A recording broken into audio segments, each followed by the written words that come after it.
Hey guys, thanks for tuning in to Thursdays with Frankie. I'm Frankie. I'm here. Stephanie is here. She's off to the side. You won't see her in this video except her hand, but I keep looking at her, so I apologize for that. And there's a good amount of questions this week that are interesting. There's not a good amount. They're all interesting, and they're all questions, and there are only 3 of them, like every other week. And this is a horrible intro, so I apologize. Okay, bye. Say it again. Okay, so for this first question about if I knew I was attracted to people of the same gender when I was a kid, the short answer is no, really.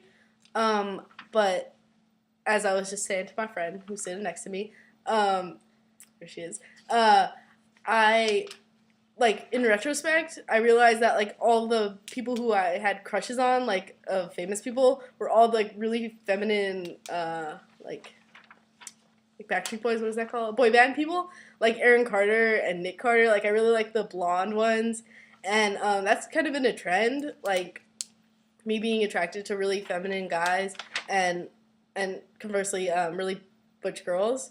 I like gender benders, I guess. And I didn't know like that I liked girls. I mean, if you're gonna reduce it down to that, until I was in high school. For like the straight answer there. Straight. Pun not intended, I'm sorry. But yeah, it's like a little more complicated. But like when I was a kid, I knew that I wasn't a girl, basically. Like I have some like really defined memories of me saying like, oh, if I ever got my ears pierced, I would only get one ear pierced because boys only get one ear pierced and girls get two. And as you can see right now, I only have one ear you can get in because I'm cool. I also only have my right earring in, so you know what that means. Winky face. Yeah, I think that answers that question. Unless I'm leaving anything else out. Am I, Stephanie? I think so, but no. Yeah, I can't think of anything else. Cool. Okay, so this next question about internalized misogyny versus identifying as genderqueer, it's something I kind of struggled with for a while, especially like in a self-reflective way. Like as a kid growing up, I never liked girly things either, and a lot of the time it was because that was what was expected of me, and so even though like my parents were like they didn't force on me, but they like gave me a lot of books about like gutsy girls and like all like powerful women who you should look up to. I wasn't a big fan of those books, even though like they did provide like a good set of role models for me.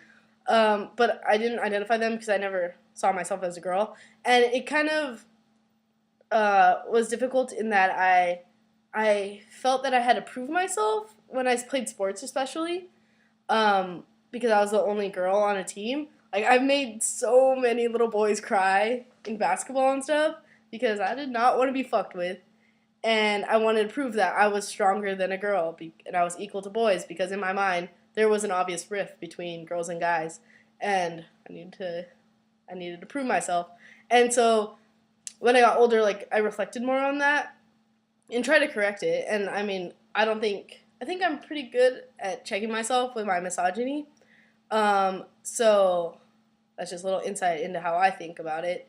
And I mean, I don't think identifying as genderqueer is completely getting rid of the fact that or ignoring like all femininity, but rather finding a middle ground between the two. I mean, if you're gonna look at it in a dichotomous way, I hope that makes sense. But if you're gonna identify as genderqueer, which is completely cool, you have to understand. Oh no, I don't know where this is going. I need to cut this out because this is getting complicated. Because like genderqueer could be you could either identify like more in the middle of the spectrum, Mm-hmm.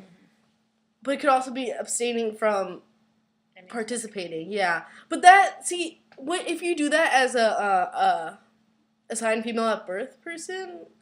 Um, there's so much privilege involved in that because you could easily call yourself androgynous, but still more looking as a butch person, like more masculine, but still having feminine quality in that like your face is more feminine, but you dress butchly, you know, and like the reverse of that doesn't really happen, you know? So it's kind of fucked up. So I'm not going to put any of this in the video. It's just me thinking out loud. Yeah, so I don't know how to... hey guys. This is just like a little parenthetical because I didn't end that question very well. So I think the best advice I could give you, like, concretely, is to just think about it more and maybe read up on genderqueer identities and things like that if you haven't, and just really think about everything. Just sit there quietly and think to yourself, maybe on a train or a bus, which is where I like to do my thinking. And good luck to you. So, yeah. Okay, so for the last question, it's about asking how to come out to a homophobic family. I don't know how to answer this question, to be completely honest with you. I never came out to my family, just because my family is not homophobic in the least, and it's not, I don't know, I never saw a need to come out.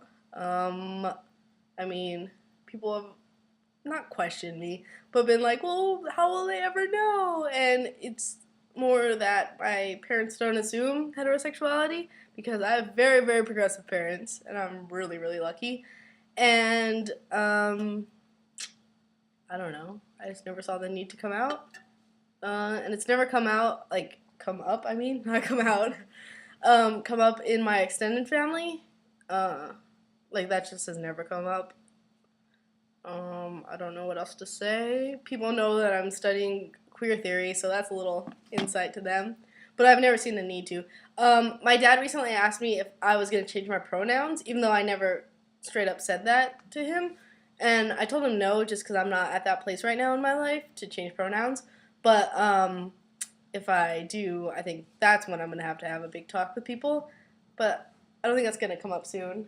And my brother is home. My parents are home. So I'm going to end this video right now. I hope that helps. And I hope y'all are having a good day and you enjoy this video. I'm sorry I'm so spazzy. That's all I got to say. Thank you, Stephanie, for being there and for me having to keep looking off camera at you. I apologize for this hair that's sticking up because it's really annoying me in this video. And I hope to see you guys next week. Yay! YMCA is fun to say at the Y. Bye! Why are you saying bye? Bye. Hey, Andy, who are you gonna call? Ghostbusters! When there's something strange in your neighborhood, what? Who you gonna call? Ghostbusters! Hey! I don't know. Is that a professional expense? Yes, You take that what on are your you doing? taxes? Yes.